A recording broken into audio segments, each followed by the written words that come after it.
In October 1995, a journalist's phone rang. The voice on the other end was calm, collected, almost proud. He said, "I am the man you are looking for, and I have killed 76 women." The police had been hunting this man for over a year. The president of South Africa had cancelled international trips because of him, and here he was, calling a newspaper. Voluntarily. This is the story of the ABC killer and the monster hiding in plain sight.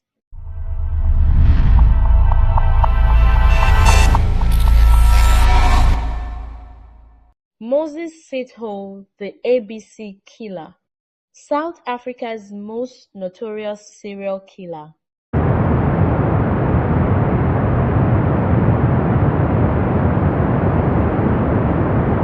Moses Sithole was born on the 17th of November 1964 in Vosloorus, near Boksburg, in what was then the Transvaal province of apartheid South Africa, one of 5 children born to Simon and Sophie Sithole. Childhood poverty was severe, and it was made even worse after his father died young. What happened next set the tone for everything. His mother, unable to support the children, abandoned them at a local police station. They were placed in an orphanage in KwaZulu-Natal, but systematic abuse caused the teenage Sithole to run away after 3 years there.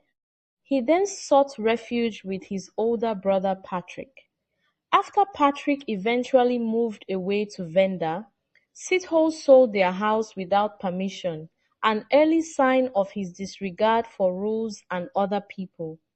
Afterward, Sithole had a number of menial jobs on farms and in the gold mines surrounding Johannesburg. He liked to help street children and returned many runaways to their parents. He was considered charming and a ladies' man. On the surface, a tragic but redeemable story. Underneath, something far darker was brewing.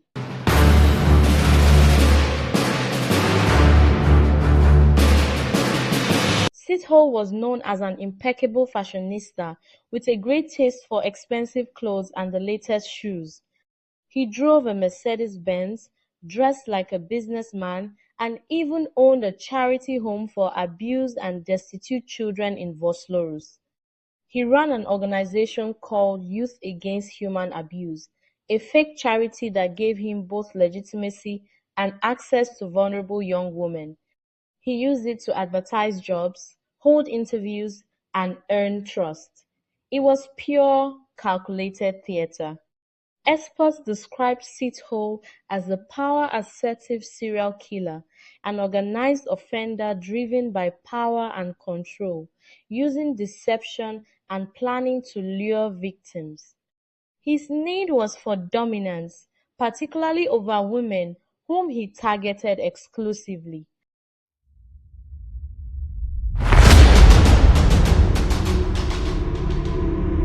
Starting in 1987, Sithole began raping women. His first recorded rape occurred in September 1987, involving a 29-year-old woman named Patricia Khumalo, who later testified at his 1996 trial. Then came the events he would later use to justify everything. In 1989, Sithole raped a woman named Buyiswa Swakamisa, threatening her with a panga, a South African machete. Swakamisa did not report it until 3 months later when she saw him again standing outside her new workplace. The court convicted Sithole of rape in 1989 and sentenced him to 6 years in prison.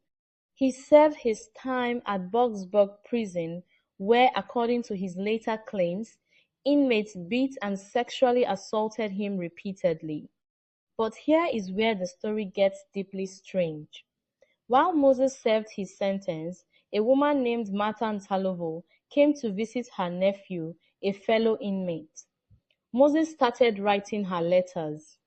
At first, Martha ignored them, But eventually, she agreed to start a relationship with this convicted rapist. Sithole maintained his innocence throughout the trial and was released early in 1993 for good behavior.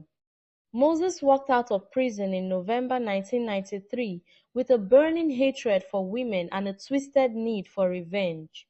He would later tell a journalist that every murder was payback for what the justice system did to him. Between January and April 1995, in Atteridgeville, west of Pretoria, the bodies of four young women were found strangled and raped.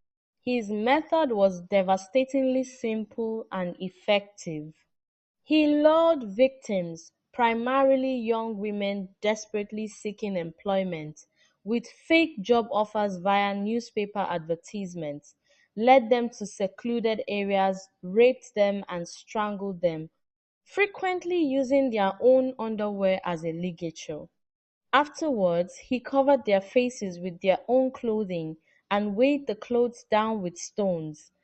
South Africa in 1994. 1995 was a country in transition. Apartheid had just ended and millions of black women were entering the job market for the first time, hungry for opportunity. Sithole took full advantage of the cultural changes that came with the end of apartheid, preying on his victims' need to support their families by offering them jobs through a company that didn't exist. The bodies kept appearing. The killings spread from Atteridgeville to Boksburg B, then to Cleveland C, a suburb of Johannesburg.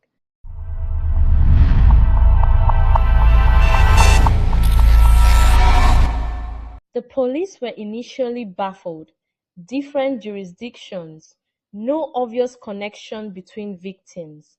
South Africa's first ever criminal profiler, Miki Pistorius, was assigned to the case.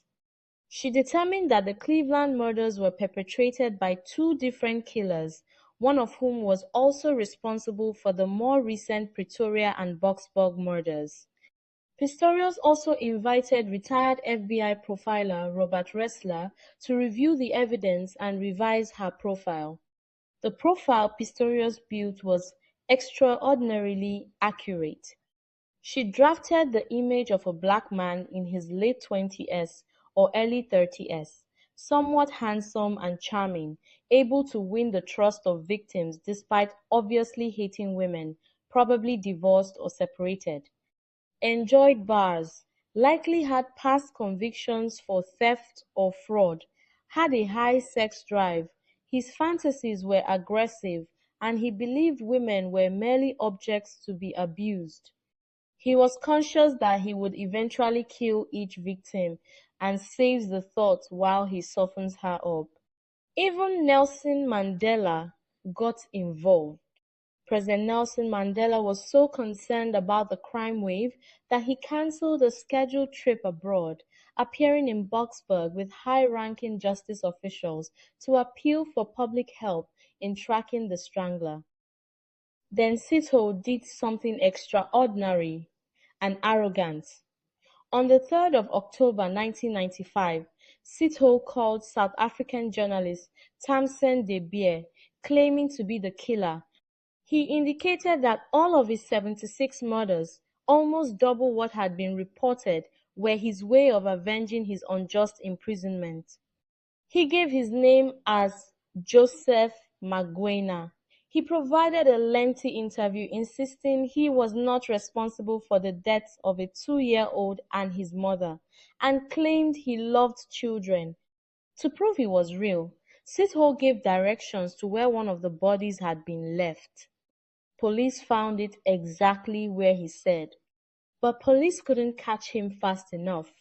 An attempt to trap him failed, and 3 more bodies were discovered over the following 10 days.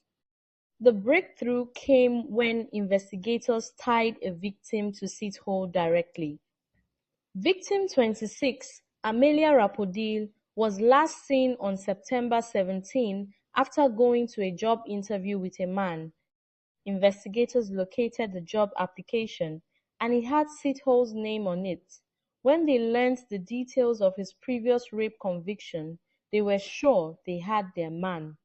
But he was already on the run. Sithole had contacted his brother-in-law, wanting a gun to protect himself. His brother-in-law agreed and arranged to meet him at a factory in Benoni, then immediately called the police. A sting operation was set up. When Sithole arrived, he became uneasy and attempted to flee. A police officer gave chase. Sithole was armed with an axe and swung it at the officer, who fired his gun, hitting Sithole in the leg and stomach. Sithole was rushed to hospital, where he was in critical condition for 2 days. After recovering, he refused to make any statement until a female officer visited him. He then claimed to have committed over 10 murders and described several in detail while he masturbated.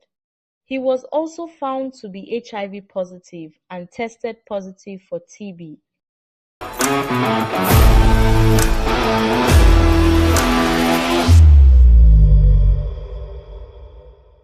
Sithole was eventually charged with 38 murders, 40 rapes, and 6 robberies. He was sentenced to 2,410 years imprisonment, 50 years for each murder, 12 years for each rape, and 5 years for each robbery. The judge stated that had capital punishment not been abolished, he would have been sentenced to death. Sithole would only be eligible for parole after 930 years. Sithole is HIV positive, and so were his wife and child. His wife and child didn't qualify for health care, and they both died. The man who claimed to be avenging injustice caused the death of his own family. Dr. Lorna Martin, the district surgeon who examined him, described him this way: "He is very charming, very well spoken. Whatever I asked him, he answered. He was pleasant, he was polite, scary,